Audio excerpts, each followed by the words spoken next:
grand populaire sur les réseaux sociaux. Mais oui, et ça Actuellement, masque ouais. la vérité. Même à la télé, Ça même à la masque radio. vérité Mais complètement.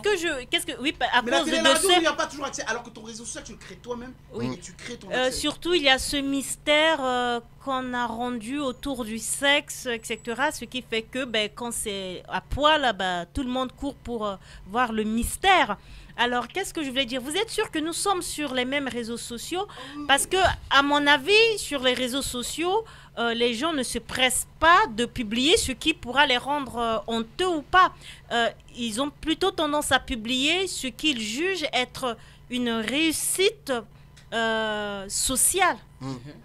Donc, il n'y a pas question de dire si les gens... J'ai compris que c'était un point de vue. C'est-à-dire que exactement. Son point de vue, c'était que ce qu'ils ont publié, ça pourrait être quelque chose de Ouais, honteux. bien sûr. Il y a peut-être il y a quelques temps, mais aujourd'hui, c'est devenu. Aujourd'hui, voilà. par exemple, je parlais de fait d'être dénudé. C'est populaire aujourd'hui. Ouais. Ça te rend même service. Je suis tombé sur un interview d'une fille que j'apprécie, qui est une influenceuse. Elle n'a pas un talent particulier, mais elle a un corps vraiment particulier. Elle s'appelle Toutatis. Je ne sais pas si vous avez entendu parler de cette fille. Pas Je encore. suis pas surpris qu'on la connaisse tous les deux. Hein, d'accord. Non, moi, on me l'a fait découvrir, je la connaissais pas. Alors, je t'explique. Non, je t'explique. Elle est Alors, passée ça- dernièrement sur TPMP par rapport à après, les l'histoire, manifestations c'était passé. Moi, c'est pour ça que j'ai pour la connu. réforme contre Mais la je suis tombé retraite, sur etc. cette fille a un sacré corps. Et que Une elle a. Elle s'appelle comment? Elle est de Elle quel s'appelle pays? Toutatis. Avec, Elle est métisse. C'est Oui. une métisse oui. centrafricaine et hollandaise. Pays de Et tout ça. l'Est, Donc elle a quelque chose raconté comme un peu sa vie. Mais cette fille s'est fait 1 million d'euros dans l'année Ouais, bien sûr, par rapport à son corps. par rapport à son corps. Ça veut dire que il y a une réalité. Et c'était une discussion que j'avais avec Lucy Light. La réalité, c'est que avec les réseaux sociaux, surtout pour moi Instagram, et parce que j'ai écrit un. Oh, OnlyFans, pardon. Maintenant, Prochainement, c'est- on fera c'est tout ça le qui monde les à rend poil pour les vraiment prochaines célèbres émissions. maintenant. Ouais, il passe alors. par le Instagram. OnlyFans, ça te rapporte de Voilà. l'argent, Il passe- mais ça te ouais. rend pas populaire. C'est vrai, C'est c'est vrai. Instagram qui a rendu les gens populaires. Ils Yeah, passent sur DJ. OnlyFans et là, ils gagnent de l'argent. Exactement. Il faut savoir que les deux, parce que moi j'ai fait un projet qui s'appelle Femmes Informes et je parle justement des filles qui ont des formes et qui sont devenues populaires et qui ont rendu ce critère populaire. Et donc, à la base, pour nous, c'est culturel, mais c'est devenu populaire depuis Kim Kardashian qui a fait de la récupération culturelle Ouais. et qui est devenu populaire, que ça l'a rendu milliardaire. Et qu'elle ne serait quand même pas arrivée là si elle n'avait pas eu ces critères-là. Et donc, il faut savoir quand même qu'aujourd'hui, c'est passé à un niveau où tu n'es plus les formes, ça ne suffit plus. Il y a aussi ton sex appeal que tu développes. Ouais. Et donc, aujourd'hui, les numéros 1 du développement qui développent leur sex appeal, ça, c'est les strips. Et donc, c'est un peu le fer de lance de ce mouvement, c'est Cardi B. Parce qu'elle est arrivée en tant que rappeuse, mais elle avait ce parcours de stripteaseuse. Donc, elles ont appris, surtout les strips, si tu ne développes pas ton sex appeal, tu ne mangeras pas. Donc, elles ont développé leur séduction à outrance. Et donc, c'est ça qui les fait vivre. Et j'en parlais justement, il y a une fille qui s'appelait Cash Doll, je ne sais pas si tu connais cette rappeuse. Cash Doll, elle tournait à 40 000 euros par soir. Tu veux dire, donc c'est-à-dire qu'à un moment, en plus d'avoir ces formes, en plus tu dois développer, et tout ça fait que ces filles-là, il y a 2 filles qui sont parties après sur OnlyFans. Les 2 au top de OnlyFans, les 2 comptes top, c'était numéro 2, Cardi B. Donc ça va avec ce que je dis. Et la première, c'est une autre femme informe qui était strip, qui a fait 210 millions de dollars.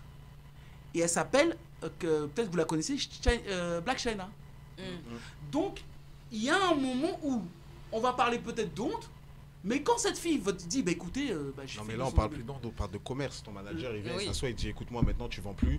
On préfère te voir à poil que t'écouter chanter. Regarde ce qu'il dit. Regarde, je vais reprendre ce qu'il dit. Tu sais que je vais prendre une artiste qui a décidé de faire ce choix. Ouais, bien sûr. Alors il y a une artiste qui rappelle. Lady Gaga. Non, c'est pas Lady Gaga. Baby. Non. Bad Non. Baby là. La blonde là. Exactement. Iggy Azalea. Voilà. Exactement. Elle a vendu son catalogue déjà de musique. Ouais. Oui. Elle a arrêté la musique, elle Iggy. s'est mise sur OnlyFans. Écoute-moi bien, en 24 heures, c'est fait 300 000 $. Sans forcer. Et elle s'est mise à poil et en live, c'est tout. Pas forcément des photos à poil Pas aussi. toujours faire des OnlyFans, photos, mais faut elle pas- a dit. C'est des photos elle a dit plus ou clairement moins qu'elle mettait des photos dénudées, sexy. voilà, Sexy, mais on voilà, n'est pas voilà. obligé vraiment de voir des parties Voilà, intimes t'es pas ou obligé de des voir des choses parties. comme Il y a ça. des filles qui, par exemple, Les gens sont prêts à payer ouais. ce qu'ils veulent. Voilà, pour, mais c'est-à-dire avoir. qu'avec ce site-là, certaines vont faire plus que la musique. sûr. Ça dit qu'il y a une réalité. Être à poil, ça paye plus que le travail. Ouais, bien sûr. Aujourd'hui, c'est le constat qu'on fait. C'est un constat pour certains malheureux, pour certains heureux. Mais c'est un constat qui est là. C'est là. C'est le constat. C'est le constat. C'est le constat. C'est propre, il est content. Donc, après, moi, personnellement, moi, je suis quelqu'un à qui ça ne pose pas de problème parce que moi, j'ai une culture hip-hop. Et que dans le hip-hop s'est développé avec ça. Pourquoi? Parce que si tu regardes bien, parce que les Antillais, à la base, sont d'Afrique. Et donc, en Afrique, il y a aussi naturellement cette culture de la séduction. Même aujourd'hui chez vous, il y a dans les danses, dans les chambres, il y a les Antillais, il y a aussi une culture de la séduction. Mais ce qui est intéressant, c'est que chez les femmes et chez les hommes, dans les logs, dans certaines façons, il y a une culture de la séduction. Et c'est ce qu'on voit chez ces filles qui étaient dans les clips. Parce que pour moi, le hip-hop ne s'est pas vendu tout seul. Il s'est aussi vendu grâce à ces filles. Parce que quand on parle de clip de rap, on parle de ces filles. Donc, il s'est vendu grâce aussi à ces filles. Donc, cette culture de la séduction, elle est présente dans l'hip-hop. Même que tu vois les rappeurs, quand ils évoluent, ils commencent à avoir de l'argent. Par exemple, tu vois les Migos, les photos qu'ils avaient avant et les photos qu'ils arrivent après. Maintenant, si vous regardez bien, tous les rappeurs sont passés dans la haute couture. Il y a pratiquement plus de streetwear. Ouais, je pense que tout ça, c'est l'industrie qui les force à faire ça. L'industrie, ils ont mis en avant le fait que on met en avant les chanteurs qui parleront de sexe, de drogue et de crime. Parce que avant, si on s'en rappelle bien, les premiers hip-hop, les premières classiques du hip-hop, c'est du Grand Masterclass, des choses comme ça. On voyait pas un grave, les mecs s'étaient habillés comme Michael Jackson, ils faisaient du rap. Ils avaient des cheveux moulates. Ça, c'était Grande Nature, avec Mélimètre. Ouais, voilà. Mais je pense que l'industrie a mis en avant ce fait que si tu ne salis pas ton image, eh ben, tu ne grandiras pas. Bah écoute, moi je le vois pas exactement comme ça, mais ça peut être un point de vue. Mais parce que regarde, quand tu prends l'histoire de Grand Master Flash, qui était vraiment des mecs du Bronx, par exemple c'était Bronx, il y avait DJ Kool Herc qui était le premier DJ qui était, lui il était du Bronx, eux c'était de Brooklyn. Donc il y a tout ça, c'est très culturel, ils avaient une ambiance plutôt culturelle. Et le premier qui a ramené des filles dans les clips, c'est, il s'appelle Big Daddy Kane. Big Daddy Kane, c'était le premier rappeur player. Big Daddy Kane, c'était le rappeur qui a inventé le tone style. Le rappeur qui a un premier qui dit T-E-L-L, tu vois, de couper les lettres, c'est le premier. On appelait ça le tone style. Et Big Daddy Kane, il avait le tone style. Mais il s'est décrédibilisé parce qu'un jour il a fait un clip avec Madonna torse nu.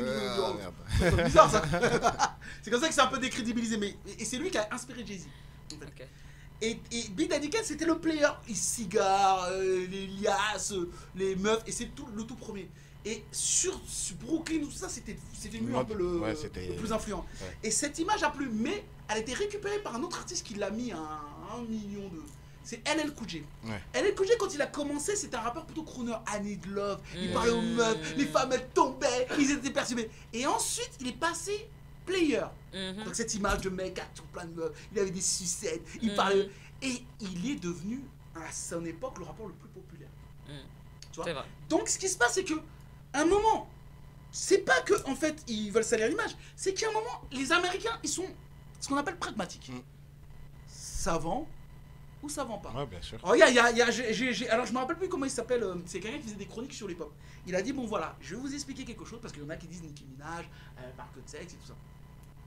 Quand elle a sorti son 3e album avec Anaconda, il a dit je vais vous montrer le premier son qu'elle a sorti. Elle a parlé de ce truc profond, du cœur. Tout le monde s'en battait les couilles. Ah bah oui. Tout le monde s'en battait les couilles. Et dès qu'elle a fait I'm running on a track, elle a commencé à twerker là. Anaconda, ça a été le record de Vevo sur 24 heures. Personne n'avait fait ça. Elle a fait 2 millions en 24 heures. Il n'y avait personne qui avait fait ça. Donc il y a un moment, il faut un constat. Il faut un constat. Il y a un moment, il faut ça pour gagner de l'argent. Je crois qu'en 2018, 92% des musiques numéro 1, ben ça parlait de cul en fait, ça parlait de ça. C'était ça twerk pas si ça truc. En 2018, 92% des numéros 1, c'était ça. Je vais te donner un exemple. Tu organises 2 soirées. Tu fais soirée string et soirée littérature. String c'est rempli, littérature c'est pas rempli. Qu'est-ce que tu fais? C'est ça. Tu vas revenir faire du string. C'est un exemple. Oui, c'est ça. C'est un exemple. Oui. Mais là, non, parce que Anaconda, c'était un carton planétaire. Non, tu vois, tu vois. Et je vais vous expliquer aussi quelque chose. Parce que moi j'ai une culture hip-hop, je pense que vous l'avez aussi. Est-ce que vous connaissez l'artiste qui s'appelait Luke Skywalker? Pas encore. Alors, non.